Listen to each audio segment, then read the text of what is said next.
Hello, everyone. I'm Lucinda Bassett. It is my mission in life to help you help yourself, nothing more. I'm not out here trying to sell books. I'm not out here trying to change the world. I'm out here trying to save the world, one person at a time. The only thing that I care about is that you feel better, and that's my goal. So that's why you're here tonight. What am I going to do? Listen, there's just so much going on in the world right now. I mean, isn't it enough that we had to go through this pandemic? It isn't enough that we had to go around with, Cloroxing our food and using gloves and wearing masks and sanitizers and not hugging people. And now we've got to deal with Putin. And I'm laughing and it's not funny. In fact, it's very frightening. And if you're having anxiety, well, I'm sorry, COVID, Putin, crime. I live in LA. The crime has never been more out of control. There aren't as many police, and there's all kinds of political uncertainty, unrest. There's a lot of global unrest. We've got inflation and gas prices and impending war, and the stock market's going up and it's pretty much going down now. And it's very unsettling. So if you're having anxiety, which a lot of people are, it's because you don't feel safe. Thank you, Eugenia. It's so nice to see you. I'm glad you're here. You don't feel safe. It's really hard to feel safe when you've got, different countries threatening our stability and threatening the world's stability. And then you've got people talking about a third world war, and gas prices are going to go up to $10 per gallon in LA. And there's going to be I can go on and on and on. I don't want to scare the shit out of you. So I won't. But the truth is, don't let that happen to you. And that's what I'm here to do. And people say, well, why do you do this? Because I don't make any money doing this. Just so you know, this is free, obviously. But you make a ton of money doing anything else. Not really. Okay. And I don't care about it. I do this because I feel really blessed that I can make the world just a little bit better. And if we end this Zoom call at the end of the night and someone feels better, calm, more calm, maybe a little more safe, maybe a little more grounded, then I feel like I've done what God has blessed me to do. So if I cuss once in a while, I'm really sorry. I do cuss once in a while. If I talk about God, I do that too, because I do believe in God. And my fiance is Jewish. We were having this conversation the other day. I said, are you Christian? And I said, well, I am Christian, but there's a lot of debate. There's no debate. I mean, if you're Christian, you believe in Jesus Christ. That's what most people would say that a Christian is.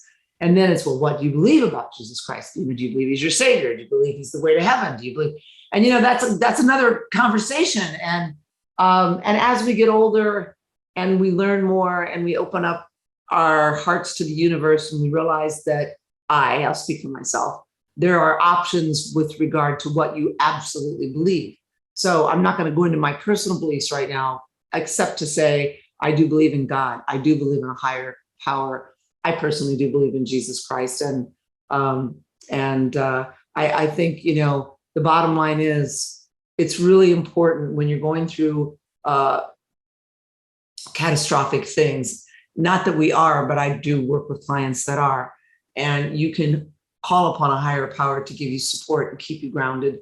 And then you have people like me who hopefully come forth to you with nothing but good intentions and wanting to help. And, listen, I'm just little me, and there's a big world out there. And I'm just trying to find a place where I can offer people a safe place to land. I just love that. There's a new song, Safe Place to Land. John Legend sings it with his beautiful chick that's also, I'm trying to think of her name right now, Sarah Bareilles or something. Anyway, if you haven't heard A Safe Place to Land by the two of them, Google it. It's fabulous. So we're here tonight. I want to start off I grabbed this book in jest. However, this is one of my books, and it's one of my favorite books, to be honest with you. And I want to start out by telling you who you are. I want to remind you of your power. First, I want to tell you, I'm Lucinda Bassett. I have written 4 books about anxiety and depression. I created a product called Attacking Anxiety. Yes, Jesus was a Jew. It's true. It sounds like something my fiance would say. I created a program for anxiety and depression called Attacking Anxiety and Depression. Yes, I created that. I wrote it. I did the whole thing. And over 1 million people have been helped by those skills. And now I'm here doing Zoom, and I do a lot of personal coaching. And if you are interested in that, I'll put a number up later. Darla, if you're on, you can put the number up. But I am available for life coaching. We are going to be doing a group if you're interested in that. It's very affordable. And I do a lot of breath work, which I haven't been doing since COVID.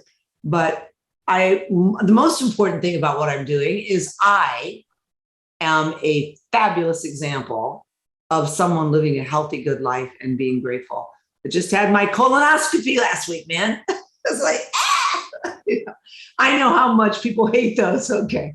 I know guys really hate colonoscopies, just in case you didn't know that. No one likes them. I don't think anybody's laying over there, dude, give me a colonoscopy. No, I don't think so. But maybe the propofol that you get before the colonoscopy. I was laying there going, listen, I'm going to be out, right? I have one of those redundant colons that goes on and on and on. Please be sure you knock me out, knock my ass out, no pun intended.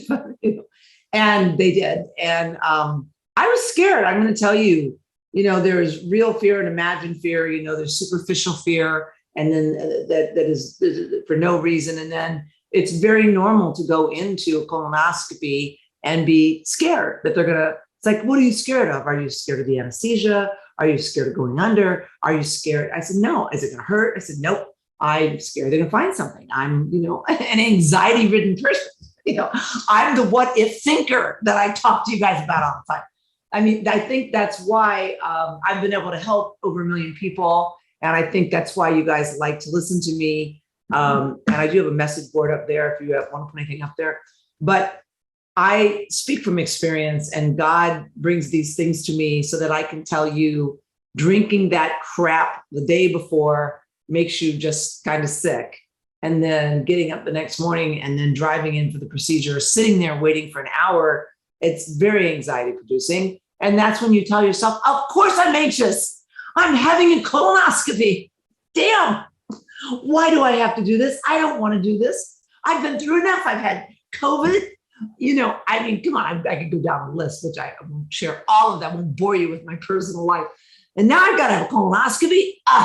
But I tend to hang on the glasses half full, that, hey, listen, I had one 10 years ago. Everything was fine. Hopefully I will be fine. And they didn't even find polyps or anything. I woke up, I'm like, the guy said, you're good, man. Everything's good down there. I'm like, hallelujah. It's like, oh, I've been given another chance. I always feel, and my fiance laughs at me, but it's like, oh, I got a second chance. Everything's a second chance. I wanted to do a TV show, call it Second Chance, and nobody bought it. I was so pissed. But anyway, so we are living in a world full of unrest and uncertainty right now. But if you look throughout time, the world, we've had the last several years have been pretty good, other than COVID. And I was talking to my daughter who's about to have a baby. And I was saying, when I was pregnant for Sammy, we were at war with Saddam Hussein. Your dad's company, family business, kicked him out of the business. We had no money. We just had my little Midwest Center, which at the time I was in a beauty salon in a back room. That's where I, with Carolyn Dickman, bless her heart, and we're sending tapes out one at a time. Yes, tapes. I'm dating myself. And we had no money, and my husband's family lovingly kicked him out of the business. Horrible story, by the way, and left us devastated. And I delivered a baby, and my sister had been diagnosed with 4th-stage lymphoma. So, life isn't easy. And if you think you're the only one sitting there struggling with whatever you're struggling with right now, you're not. And if you think, if everything was, easy, we'd all be doing it. And we're doing the best we can. I'm here tonight to remind you of your power. I'm here tonight to remind you that if you're a warrior, you're a great goal setter. I'm here tonight to remind you that if you're an obsessive thinker, you have a vivid, creative imagination, and you can get and do and be whatever you want. I'm going to start with my book and reading something that I wrote, just a little piece on page 22. You are strong and powerful. You are capable of controlling your emotions, even during the most difficult times. Close your eyes and listen to this. This is about you. You see opportunities where a lot of people see problems. You understand that challenge and change are opportunities for growth. You also understand that strange, challenging, difficult times can lead to opportunities that could change your life. You're able to be your own safe person. Yes, you. You're in good hands. You know why? You're in your hands. You can connect to experiences that are healthy, and you can detach from experiences that are unhealthy. And you know the difference. You're able to attract positive people and positive energy into your life. And you know when you need to walk away from unhealthy experiences or people. When you're faced with a difficult situation, you don't back down or run away. You stand up and you problem solve. You think clearly from an effective plan of action, and you put steps in place to try to take some source of control. You come out of it not only with strength and information, but with an optimistic attitude of what's possible and how you're going to fix things. And you're saying, how do you know this about me? Because you're an anxious person. And if you've gone through my program, you're me. You fit my profile. And people with anxiety are highly creative. They're very visual. They have vivid imaginations. They're positive thinkers, even though they're scared and they're negative. They tend to be futuristic thinkers. They're very, very creative. And you're the person that in a real crisis, you'd run into the building and try to save that baby. That's who you are. That's who I am. That's why I'm doing what I'm doing. Life is full of challenge and uncertainty, always has been. But you have been through challenge and uncertainty before. And so have we as a country and as a world. Your challenge and your uncertainties help to define who you are as a person today. You're confident and capable, and you are full of potential. You've clarified your dreams, and you're doing what you want to do. You recognize the presence of universal, God-given energy and power in your life. You know what? Opportunities are everywhere, always. New doors are opening, and all sorts of wonderful things are happening. You just have to have the vision and the clarity to know what you want and set your intentions, and then open your eyes and open your ears and look for what it is you're wanting to find. Only in quiet waters, things mirror themselves undistorted. Only in a quiet mind is an adequate perception of the world. That's such a beautiful little quote. And there was a book by White Eagle called Quiet Mind. And for those of you who remember me in my program, if you can find it, go on and buy this book called A Quiet Mind by White Eagle. And it's just these little pieces of sayings and quotes and thoughts about how do you have a quiet mind? How do you get to a place where you have a quiet mind? And that's what creates so much of your anxiety and your stress is the noise.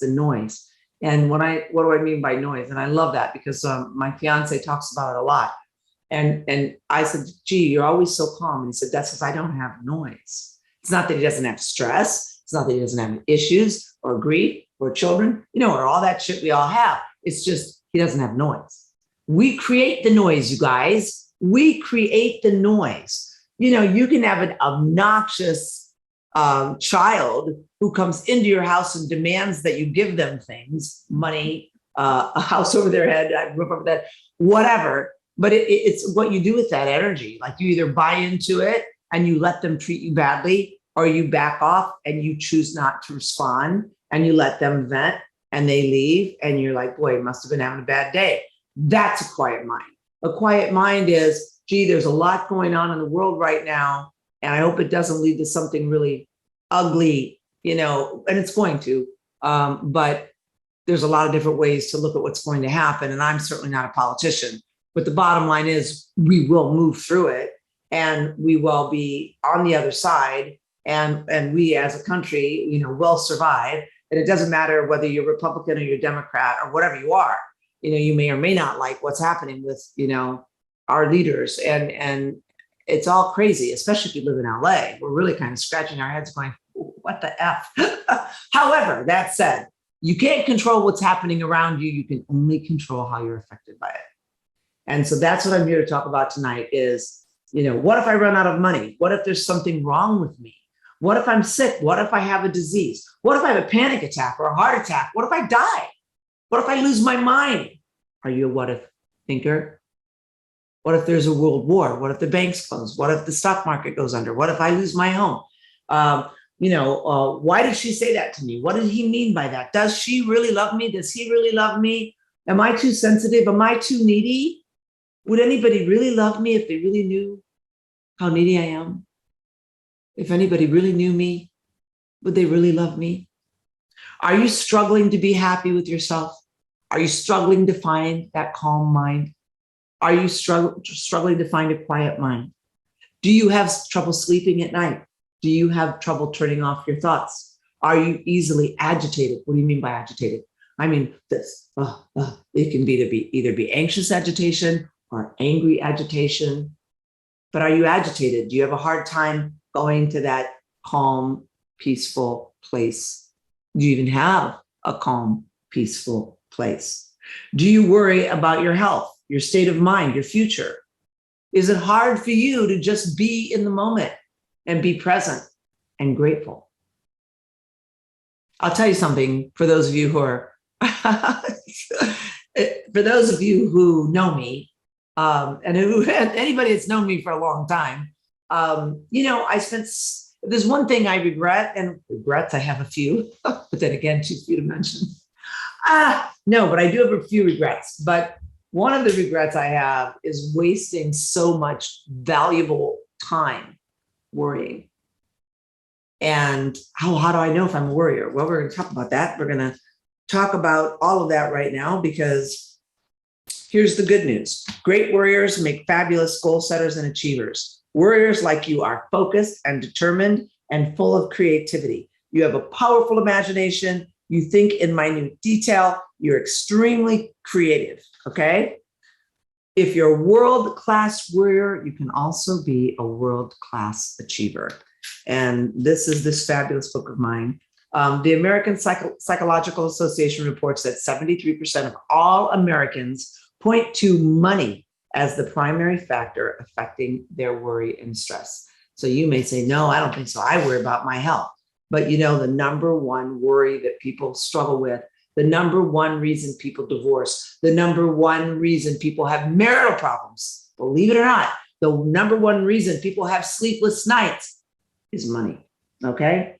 And the other reason that people get stressed out and anxious is because they feel unsafe and uncertain, and like they don't have, a safe place to land.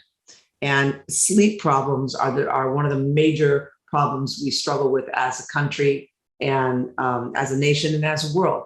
And you're like, well, what do you mean? You know what I mean? You may fall asleep fine. A lot of people fall asleep fine. What they struggle with is staying asleep. They may wake up at 2 a.m, 4 a.m, and 6 a.m.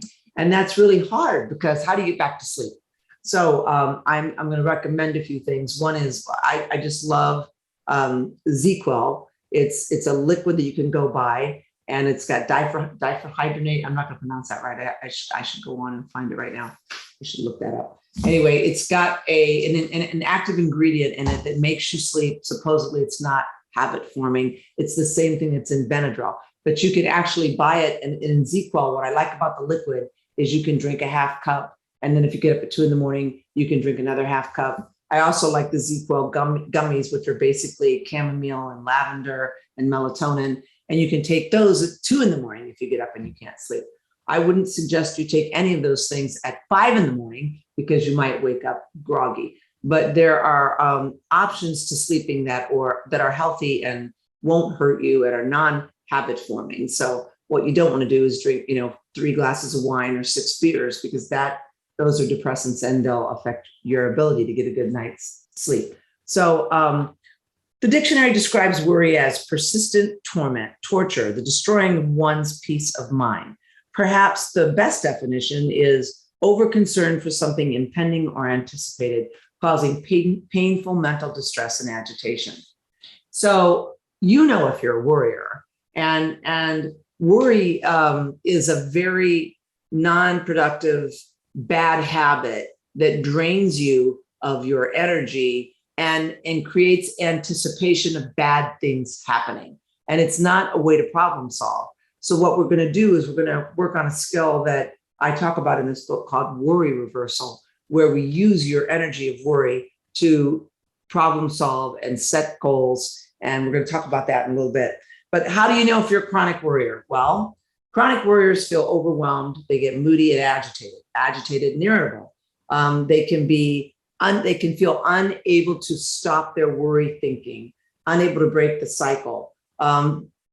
Worriers can be very controlling. They want to control themselves, other people, and everything around them. And they can ruminate and obsess about things. And they can feel helpless, and they can feel like they're victims of what's happening around them. And they feel on a subconscious level that worrying about it actually does something to help control it. And that, in fact, it just makes everything worse. Some people who worry are catastrophic thinkers. And by the way, I'm one of these people. Well, what's the worst thing that could happen? All right, you're going to ask me, and I'm going to look this up right now because I'm driving myself crazy. And I think I just turned off let me turn this off. And I'm going to tell you what this is called. I hate it when I can't remember the name of something. And hold on a second. Bear with me as I try to find this. Okay. Because it's going to bug me. And of course, my phone's not working and I have no internet because, oh, you guys, this is when I need Murray. Murray, this is my fiance who knows everything.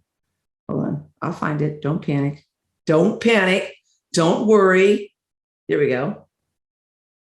I don't pronounce this right. That's part of my problem. All right. I'm looking it up right now. It's right on the label. Diphenhydramine. Diphenhydramine. I know I'm not saying it right. And what is that? It's a product that is in ZQL, okay? And you can see it. It's right on the label there. Okay, see it? Nighttime sleep aid, diphenhydramine. And it's supposedly non-habit forming, but it helps you to sleep, and it really does work. And what's so great about ZQL is that you can control how much of it you take. So you could take a little bit before you go to bed. I would say take it right when you're ready to go to bed. And then if you wake up at 2 a.m, you can take another half cup. And then if you get the ZQL gummies, they're not the same thing and they don't have that ingredient. So you could pop a couple of those at 4 a.m, 3 a.m. I wouldn't really take anything after 3 a.m. And then there's another gummy that I like. It's called Calm, and it's magnesium. And you can take those, carry them with you. You can take 2 or 3 or 4 in the afternoon, and it will calm you down. So there's a lot to be said for these products, and they really, really work. So if you're someone who's popping a half of a Xanax or a sleeping pill, and by the way, there's a place for those things too. I'm not saying, I believe it or not, I kind of like some benzodiazepines. I think they're not a bad thing to have in your pocket to take as needed, not to take, a couple times a day. And I'm not a doctor, and I'm not trying to be one here now, and I'm not telling you what to take, but I'm telling you that one of the biggest problems we have as a country is people, especially if you're over 50, having a hard time staying asleep. So you want me to spell that? You really want me to spell that right now? Diphenhydramine. Diphenhydramine. Okay. And go online, look it up. It comes in liquid, ZQL, and it's also in Benadryl. So when you take that Benadryl, and you'd be surprised how many people are taking Benadryl at night to sleep, when all they've got to do is go out and buy ZQL. It's the same ingredient. Okay. So let's talk about the types of worriers. So how do you know you're a worrier? You tend to have a hard time enjoying the present moment. You have a hard time staying focused. Sometimes you're overwhelmed and you have a sense of feeling like, you don't know how to problem solve. You might feel misunderstood and very lonely. You might feel that you have a decreased interest in romantic behaviors or sex or even socializing because you're just so consumed with worry. Okay. The worst part of worry is that it can literally make you sick. And maybe you know someone who they're constantly talking about their problems, and they're constantly watching the news, And I would tell you that if you're a chronic means ongoing, consistent worrier, don't watch the news every night, because the news, and listen, I need to be informed. I'm one of those people. I like the news. I like the news because I do this and I want to be informed so that I can tell you, what's actually going on and not sound like an idiot. But then I watch the news and I watch 60 Minutes, and then I know more than I should, and how much of it's propaganda, how much of it's real, how much of it is slightly tilted by the Republican or the Democrat or whoever knows, the announcer, and yet it can scare the crap out of all of us. So there are different types of worriers. There's the dependent worrier. They feel very needy and they tend to cling to people, and they want to go to everybody and ask their opinion before they make a decision. Then there's the passive aggressive worrier. They worry about confrontation and they don't like confrontation, so they don't speak their truth. So they constantly feel like a victim and like people take advantage of them. There's the compulsive worrier. They worry about everything. They worry about productivity. They have tight schedules. They want people to be on time. They have high standards and they expect everybody else to live up to their rules. There's the narcissistic worrier. They feel like they're better than everybody else. They believe they deserve special things. They deserve special attention, and they worry about maintaining their appearance to the rest of the world. There's the neurotic worrier. They're consumed by intense, ongoing worry, characterized by episodes of severe anxiety. They're high-strung, irritable, edgy, and always waiting for the other shoe to drop. There's the depressive worrier. Isn't this amazing? I came up with all this. Of course, I did all this research. I didn't make it up. But anyway, the depressive worrier is focused on feelings of doom and gloom and hopelessness, aloneness, sadness. They think everything's, coming to an end. And then there's the hypochondriasis worrier, always worrying that they're going to die, they're going to have a heart attack, they've got cancer. And then there's the catastrophic worrier. Everything's overblown, all encompassing. The sky is falling. The worst case scenario is bound to happen. And then there's the victim. You worry that everything's out of your control. There is no answer. You have no power, and everyone's out to get you. And then, there's the obsessive worrier. Your worry is occupational. It's a full-time job, has you consumed, and you're so consumed you can't be in the present moment. Now, if you can relate to any of those, and then you might be like Charlie Brown on the Peanuts cartoon at Christmas when Lucy said, "What are you?" And you say, "That's it. I'm everything." And if that's true, that's okay too, because there's this wonderful skill that we're going to get to, which is called the skill of worry reversal. And you're like, well, what is that? And that's when you take the positive energy of creativity, and this is seeing the glass as half full as opposed to half empty. And you say, you know what? I'm worrying right now. And Lucinda says that's positive energy if I turn it around and take it and put it outside of myself. How can I use my positive energy of worry productively? All right, well, instead of worrying about your health, go to the doctor, as I did, get your physical, get your mammogram, get your colonoscopy, and find out that you're healthy. And you're like, well, what if I find out I'm not? Well, at least you're going to know, and you can take steps to stay healthy. Your chances of living to be 95 are really pretty high anymore, but you've got to find things early. All the more reason to get your physicals and your colonoscopies and all your tests.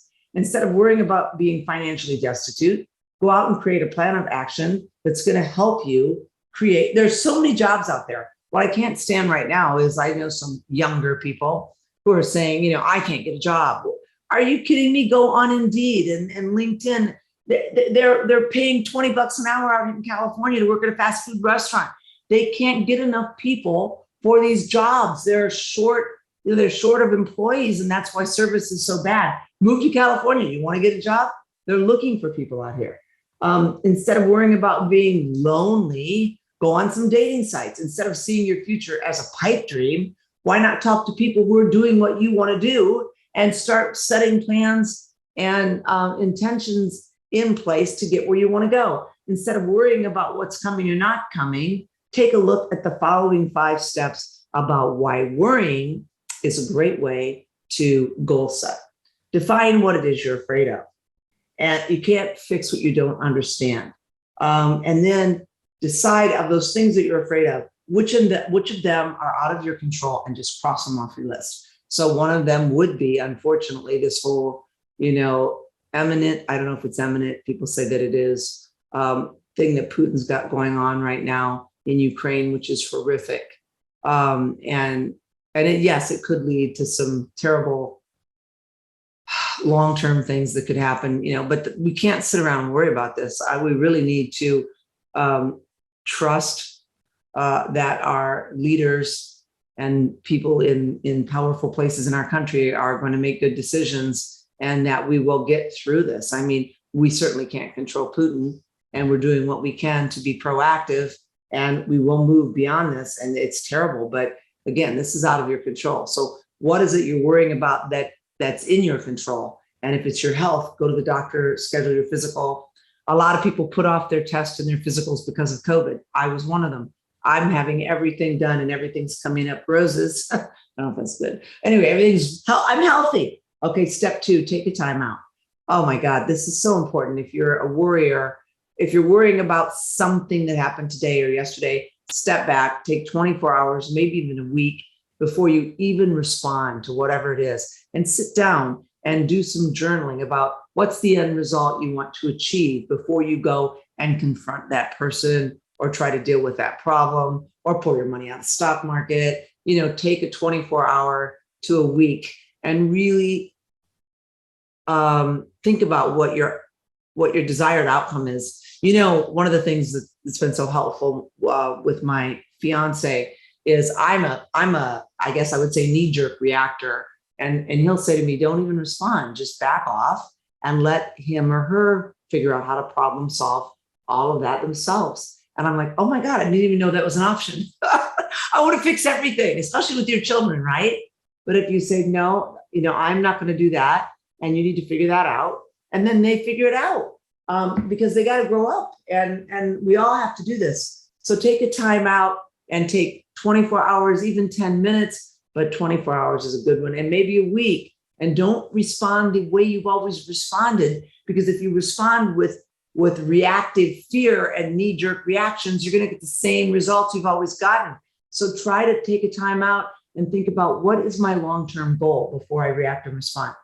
3, create a plan of action for whatever it is you're worried about, so that you can, have answers. Go to the doctor, talk to people who are doing whatever it is you want to do. You want a podcast? Talk to people who are doing a podcast. You want to go back to school? Go online. It's never been easier to get a degree online. You use your fear, step 4, as a motivator. Worry creates an adrenaline response that can make you feel depressed, anxious, obsessive, and unable to sleep. But if you can use that adrenaline to motivate you to go after something you really want, then it's a positive force in your life, and it's a positive energy. I'm going to kill you. Better do this. I think everybody can see what you're putting up there. All right. Be open to change and be open to challenge, and ask for help if you need it. Okay. And this is step 5. Think outside the box. If you keep thinking the way you've always thought about things, if you keep seeing yourself as a victim, if you keep thinking you're too old or it's too late, then it is. Okay. You're everything you think you are. And I know that sucks, and I know it's scary, because the truth is, the food you put in your head is, the food for thought is just as important as the food you put in your stomach. And so you need to change the way that you see yourself. You need to change the way that you walk into a room. You need to change the way that you talk to other people. It's funny, I'm the oldest I've ever been, and so are you, which is funny when you think about it, And yet I've had people just lately say, oh my God, you're more beautiful now than you were 15 years ago. And these are people that knew me 15 years ago. And I'm like, no, I'm not. I haven't done anything, And they're like, no, I think it's just that you're happy and your energy is so good and positive and you radiate.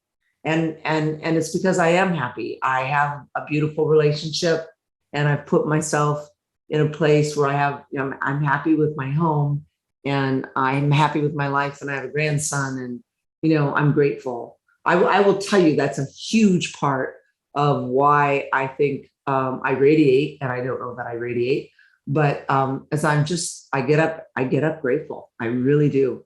And my life is not perfect. I worry about money. I worry about Putin. I worry about the future. I worry about my children. I worry about my health, just like you. But I do turn it around, and I proactively use that energy to come to a calm place in my head, to quiet the noise. I just love that. How can you quiet the noise? Because you create the noise. You choose to create the noise by what you tell yourself about yourself. Okay? I don't care what anybody else says about you. You know, David used to say, you want to talk about me? Get in line. I don't really care what you think of me. I really don't.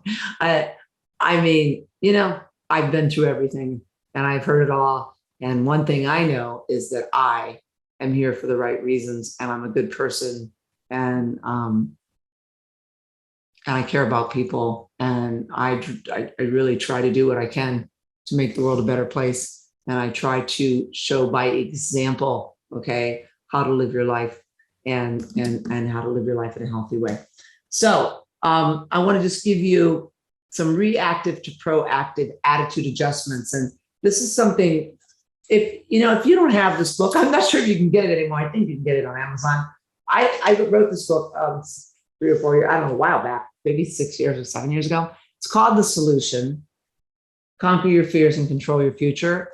And the idea behind the book is that I teach you in this book how to go from being a reactive person, which someone that worries is, which is a knee-jerk reaction that creates and stimulates your anxiety, to being proactive, which is where you turn that energy around and you use it to set your intentions, to set goals, to go after your dreams, to have a clear, a really clear idea about what it takes to calm you down, what your life should look like, what kind of person you want to be with, what does happiness look like to you. If you cannot define it, if you cannot define those things, how can you possibly go after them?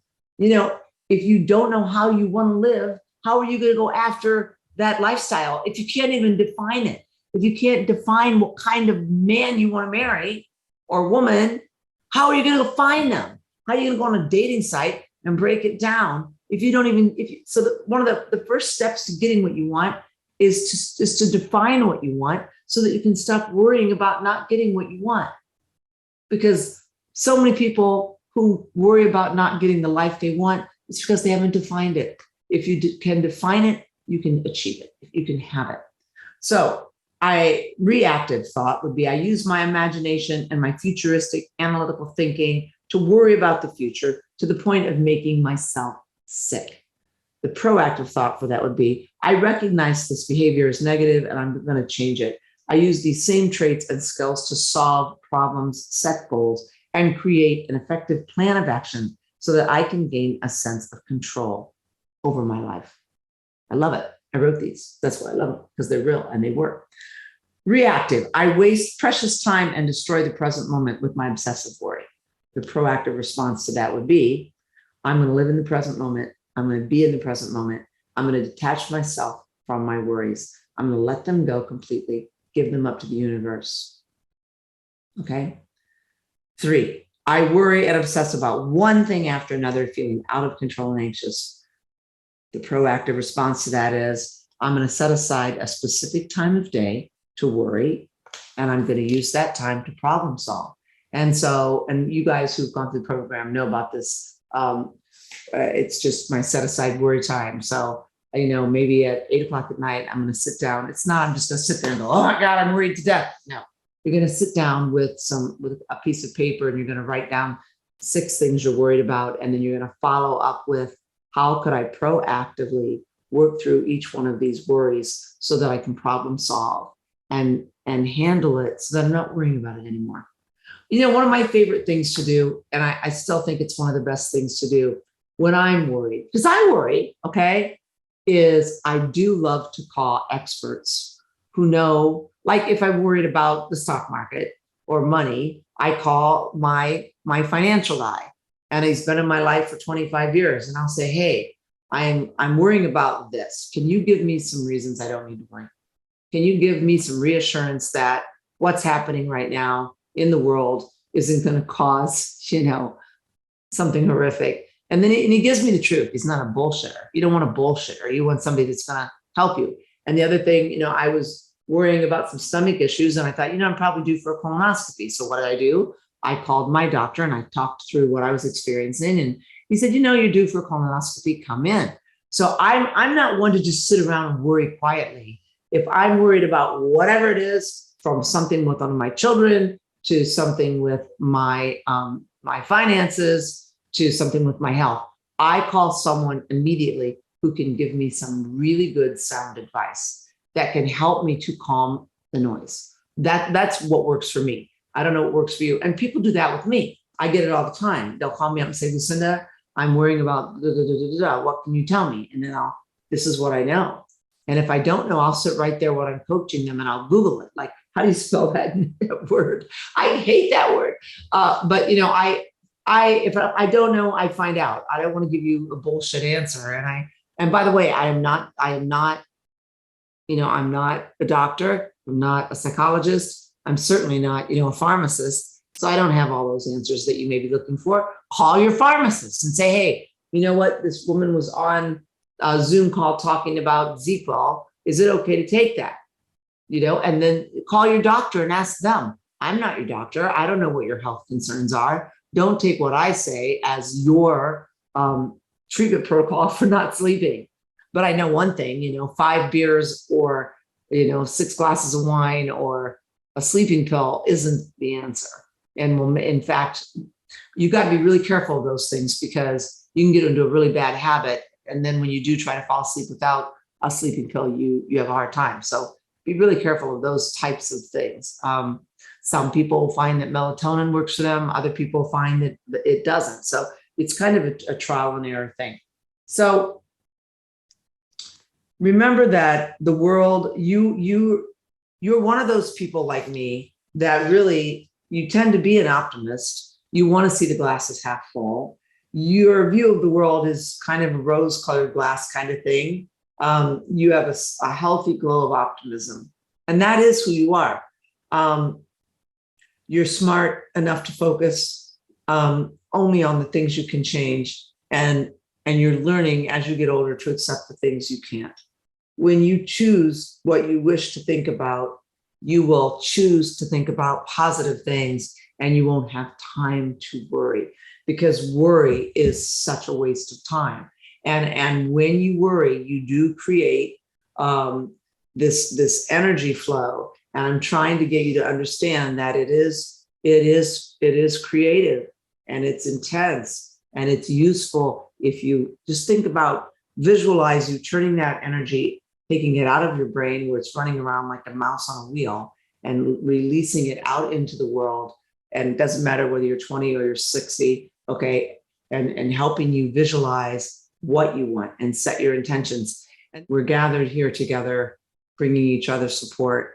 And please take that energy out into your home tonight, into your children, into your animals, into your partner, and to the world, because that energy is what we need more of. We don't need worry. There's enough worriers out there, and that energy is okay. Just transfer it, turn it around, use worry reversal to turn that energy into something proactive.